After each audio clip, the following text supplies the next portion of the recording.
সভাপতি বন্ধুবর মানুষ মুখার্জি আমাদের মঞ্চে উপস্থিত আছে। আপনারা সবাই দেখছেন আমাদের রাজ্যের নেতারা, দেশের নেতারা উপস্থিত আছেন। বৃন্দা করাক আমাদের সবার কাছে পছন্দের, ভালোবাসার, গর্বের তিনি উপস্থিত আছেন। আমাদের সবার হৃদয়ের মধ্যে যার স্পর্শ আছে কমরেড গৌতম দেব, তিনি এখানে উপস্থিত আছেন। আমি আপনাদের সবাই যারা এখানে উপস্থিত আছেন ধন্যবাদ এবং অভিনন্দন জানাচ্ছি। কথা আমি বেশি বাড়াবো, পলাশ খুব সুন্দরভাবে সমস্ত ভাবে প্রণয় রাজবংশী ভাষায় একেবারে ছাত্র সুলভ যে মনোভাবে এখনকার ছাত্ররা চলছে এবং চলবে, সেই কথাটা আমাদের সামনে হাজির করি। মূল কথা মোহাম্মদ সেলিম বলবেন, মীনাক্ষী বলবেন, এই যাত্রার নেতৃত্বে আর মানুষ যারা আছেন কেউ হচ্ছে কম জানে না। অযথা অনেক বেশি কথা বলার কোনো অর্থ হয় না। বাংলা বাঁচাও যাত্রা, আমাদের প্রজন্মকে বাঁচানোর যাত্রা, আমাদের সন্তান সন্ততি, আমাদের প্রতিবেশী পরিবেশী চারপাশে যারা আছেন সেই মানুষকে রক্ষা করতে হবে। আমাদের সমগ্র জনসমষ্টি নানার অংশ ধ্বংস করা যাবে না, ধ্বংস করতে চাই যারা, তারা বসে আছে নবান্নে, তারা বসে আছে 56 ইঞ্চি হয়ে দিল্লিতে। নবান্ন 56 দুইয়ের বিরুদ্ধে ঐক্যবদ্ধ লড়াই আমাদের বাংলাকে বাঁচানোর জন্য। সেই কারণেই এই যাত্রা। বাংলা কাছে পিছিয়েছে। ব্রিটিশ আমাদের সবচাইতে বেশি এগিয়ে থাকা রাজ্যটার নাম বাংলা। কৃষিতে, শিল্পে, শিক্ষায়, সংস্কৃতিতে সবচাইতে বেশি এগিয়ে থাকা কারণ দয়ায়। ভারতবর্ষের প্রথম মেডিকেল কলেজ বাংলায়, ভারতবর্ষের প্রথম ইঞ্জিনিয়ারিং কলেজ বাংলায়, ভারতবর্ষের প্রথম ইউনিভার্সিটি বাংলায়, ভারতবর্ষের প্রথম বিজ্ঞান প্রযুক্তি গবেষণা কেন্দ্র কাল্টিভেশন অফ সায়েন্স যাদবপুর বাংলায়। বাংলা নিজের গতিতে এগিয়েছে। ভারতবর্ষের এশিয়া প্রথম নোবেল বাংলায়। আমরা বাংলা গর্ব করব। আমাদের অতীত তাকে সঙ্গে নিয়েই ভবিষ্যতের স্বপ্ন আমরা রচনা করব। কোনদিন মাথা নিচু করে কারণ গোলামি করবার জন্য বাংলা চলেনি, বাংলা চলবে না। লড়াইয়ের ঠায় আমাদের সমাজ। ব্রিটিশ ভারতে বাংলা স্বপ্ন দেখেছে, স্বপ্ন দেখে সেই বাংলাকে ধ্বংস করতে চেয়েছে ব্রিটিশ। দেশভাগের পর সেই বাংলাকে ধ্বংস করতে চেয়েছে দিল্লিওয়ালারা। ৭৭ সালে জ্যোতিবাস ভাঙা বুকের পাঁজর দিয়ে নয়া বাংলা করবার স্বপ্ন দেখিয়েছেন। গোটা বাংলা করেছেন। আমাদের শিক্ষা, আমাদের কাজ, আমাদের ভবিষ্যৎ আপনি যা দেখছেন, যা দেখছেন গোটা পশ্চিমবাংলার গ্রামে গ্রামে লেখাপড়া, রাস্তাঘাট, বিদ্যুৎ, হলদিয়া পেট্রোকেমিক্যাল কমপ্লেক্স বামফ্রন্ট, রাজারহাট নিউটাউন বামফ্রন্ট, আইটি হাব বামফ্রন্ট, বেলঘড়ি এক্সপ্রেসওয়ে, কল্যাণী এক্সপ্রেসওয়ে বামফ্রন্ট, সেকেন্ড হুগলি ব্রিজ, নিবেদিতা সেতু বামফ্রন্ট। গোটা দেশ বুঝতে পারছিল এগোবার পথে পশ্চিমবাংলা। আর আমাদের গোটা রাজ্যের মানুষ যারা ভেবেছিলেন ভালো হবে বুঝি তৃণমূল আসবে, তারা এখন বুঝতে পারছেন তারা ঠকে গেছেন, ঠকে গেছেন। যারা মনে করছেন বা যাদের মনে করানো হচ্ছে তৃণমূল না, ঠেকাবে বিজেপি। ডবল ঠকার দিকে যদি যাই আমাদের সর্বনাশ আরো বেশি হবে। তা আমরা করতে পারি না। বাংলাকে আমাদের বাঁচাতে কি জন্য গত 10, 11, 12, 13, 14, 15 বছর শিক্ষা ধ্বংস, ছেলে মেয়েদের কাজ হারানো হয়ে গেছে।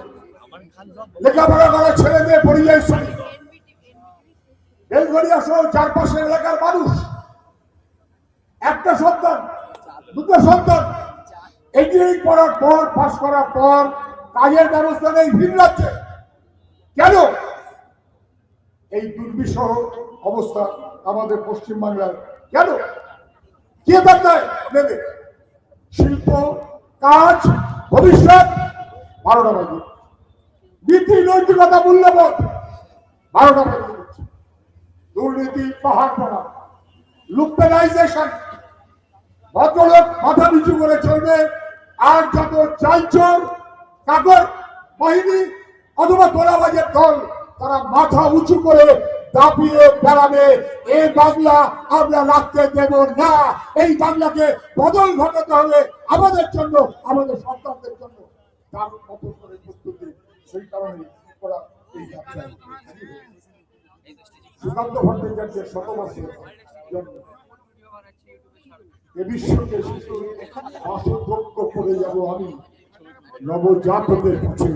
এ আমার দৃঢ় অঙ্গীকার। সেই অঙ্গীকার নিয়ে লাল ঝান্ডা পথে সবাইকে সঙ্গে নিয়ে আমাদের ভবিষ্যৎ পর্যন্ত তাকে রক্ষা করার এই লড়াই, এর কোন বিকল্প থাকতে পারে। আপনি কি মনে করছেন? মেসি এসছে, একটা ঘটনা ঘটেছে, খারাপ না? যেমন চাষ হবে তেমন ফসল হবে। আপনি করবেন এখানে তৃণমূল, ওখানে বিজেপি, আর এখানে সব ঠিকঠাক চলবে হয়। পশ্চিমবাংলা ছেড়ে চলে গেছে। মেসি আজকে ভিডিও আপলোড করেছে, শুনলে খারাপ লাগবে, তাতে কলকাতার নাম উল্লেখ পর্যন্ত করেনি। আমাদের বাংলাকে এতটাই, কলকাতাকে এতটাই কালিমালিপ্ত করেছে মমতা ব্যানার্জির বাহিনী। দুর্ভাগ্য। জোহর লিখলাম বামফ্রন্ট, সুভাষ চক্রবর্তী, পেলে, মারাদোনা, আমরা গর্ব করি। সেইখানে মেসিকে সামনে রেখে কৃষির ক্ষমতা দেখানোর লড়াই, তোলাবাজির, কালোবাজারের ব্যবস্থা করা, তার মতন করে চলেছেন। বুঝতে পারছেন? শেষমেশ নাকি ক্রীড়ামন্ত্রী একটা যেমন তেমন ল্যাঙ্গুয়েজে চিরকুট মতন মেরে অব্যাহতি পেয়েছেন।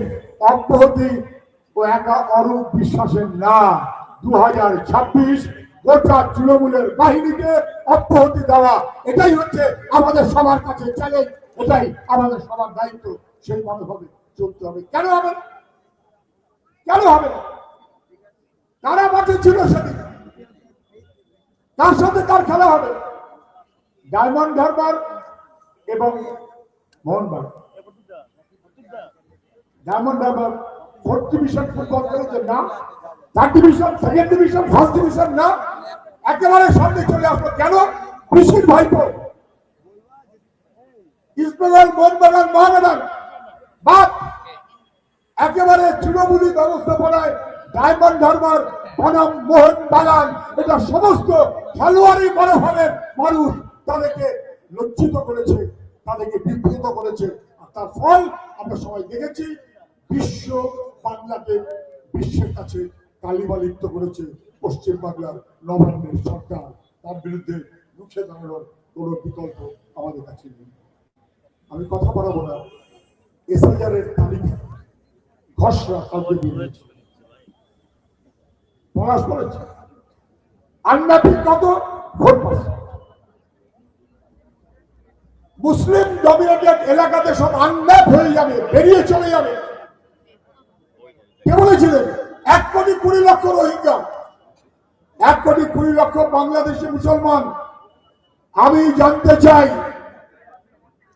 তালিকা যে বেরিয়েছে তাদের বিদেশি অথবা বাংলাদেশি মুসলমান বলে কজনের নাম বাদ গেছে? মানুষকে প্রতারিত করেছে, মুসলমান বিরোধী মনোভাব তৈরি করেছে, কিন্তু তারপর তার সঙ্গে এসআইআর মিল হলো না। শুভেন্দু অধিকারী এবং বিজেপি নেতাদের হাঁটু গেড়ে ক্ষমা চাইতে হবে। আমাদের এখানকার সমগ্র এলাকার মানুষ, মুসলমান সমাজের মানুষ, তার কাছে ক্ষমা চাইতে হবে। তাদেরকে কেন বাংলাদেশে বলে চিহ্নিত করা হয়েছে? না বুঝবার কোনো কারণ তো আমাদের নেই। আর উল্টো দিকে মধ্যম সমাজের মানুষ, তাদের নাম বাদ গেছে এভারেজ 9% বেশি, এভারেজ 9% বেশি। তারা কারা? বাংলা ভাষা মধ্যম সম্প্রদায়ের, হিন্দু সমাজের একটা অংশ বাংলা থেকে এসেছে। সরকার বলেছিল 2024 পর্যন্ত যারা অন্য দেশ থেকে আসবে তারা এদেশে থাকতে পারবে, অ্যালাউড 2025 আইন করেছে, মানে বিধি করেছে। 2019 আইন করেছে 14 ডিসেম্বর পর্যন্ত যারা আসবে তারা সবাই নাগরিকত্ব পাবে। নাগরিকত্বের গাজর ঝুলিয়েছ আর এসআইআর এর নাম বাদ গেল মতুয়াদের, যারা ওপার বাংলার মানুষ মুখ্যত, যারা গরিব মানুষ মুখ্যত। আমরা এটাই বলেছিলাম, নাগরিকত্বের ভিত্তি যদি কাগজ হয়, যার পয়সা কম তার কাগজ কম, বিপদে পড়বে আনডকুমেন্টেড গরিব মানুষ, মতুয়া আর নো মতুয়া, সেই মানুষগুলোকে বিপদে ফেলা হচ্ছে। গরিব মানুষকে বিপদে ফেলে দেশ কখনো এগোতে পারে না। কে দেয় না? একা বিজেপি, তৃণমূল নেবে না। 2003 সালে আমাদের সবাই জানে, তার আগে থেকে অনুপ্রবেশ বিদেশি চাচাচ্ছিলেন মমতা ব্যানার্জি। 2003 সালে নাগরিকত্ব আইন হলো সবচেয়ে বিপজ্জনক আইন। 2005 সালে কাগজ ছুঁড়ে পারলেন ডেপুটি স্পিকারের মুখে।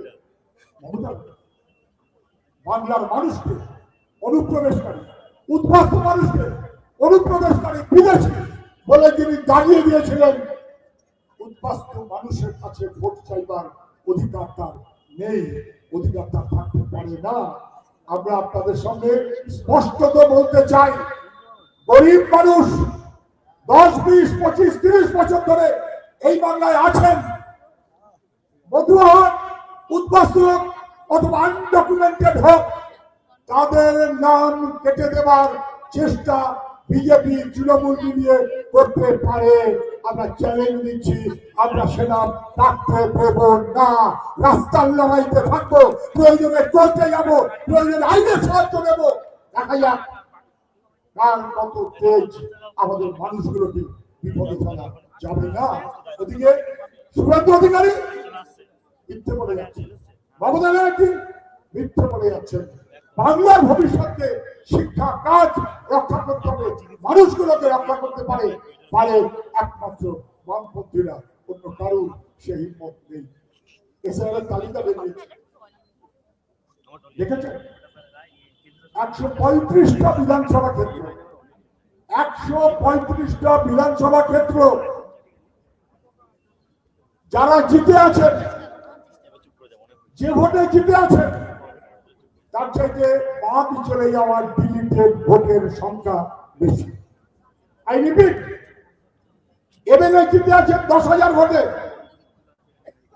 আর ভোটার লিস্টে মৃত এবং ভুতুরে বাদ গেছে 22,000। ওই মৃত আর ভুতুরের ভোটে জিতে আছেন 135 জন এমএলএ। এটা এই তালিকা করে স্পষ্ট হয়ে গেছে। তার মধ্যে 86 জন তৃণমূলে, 86 জন তৃণমূলে। আপনার এখানকার তিনি এমএলএ ভুতুরে ভোটে জিতে আছে, পাশের পানিহাটির এমএলএ ভুতুরে ভোটে জিতে আছে। আরেকটু এগিয়ে যান, মন্ত্রী উত্তর দমদম ভুতুরে ভোটে এগিয়ে আছেন, জিতে আছেন। মৃত ভুতুরে ভোট বাদ দিলে তারা জিততেন না, তারা বেআইনি ভাবে আছেন। ভবানীপুর আসন ছেড়ে জিতে এসেছেন খড়দায়, তিনি খড়দায় ভুতুরে ভোটে জিতে আছেন। নন্দীগ্রামে মুখ্যমন্ত্রীকে হারিয়েছেন যিনি, ভুতুরে ভোটে জিতে আছেন। ভবানীপুরের মুখ্যমন্ত্রী মৃত আর ভুতুরে ভোটে জিতে আছেন। তাদের শান্তিতে থাকতে দেব না। মৃত মানুষ আর ভুতুরে মানুষের ভোটে জিতে এলাকাগিরি করবে, এই জিনিস চলবে না। শোক নেব, চ্যালেঞ্জ করছি 2026 অপেক্ষায় থাকুন। শুধুমাত্র ভোটে জেতা না, বাংলাকে বাঁচানোর লড়াইয়ে আমি, আপনি, আপনার সবার প্রতিবেশী ঐক্যবদ্ধ, তার বিকল্প কিছু নেই। বাংলা বাঁচবে, বাংলা উঠে দাঁড়াবে, বাংলাকে বাঁচাবে বাংলার মানুষ। আপনার সবচাইতে বড় শক্তি হবে আমাদের লাল ঝান্ডা। এই লাল ঝান্ডাটাই মানুষের ঐক্যের এগিয়ে চলার সবচেয়ে প্রতীক হবে। সবাইকে অভিনন্দন জানাই। আমার কথা শেষ করছি।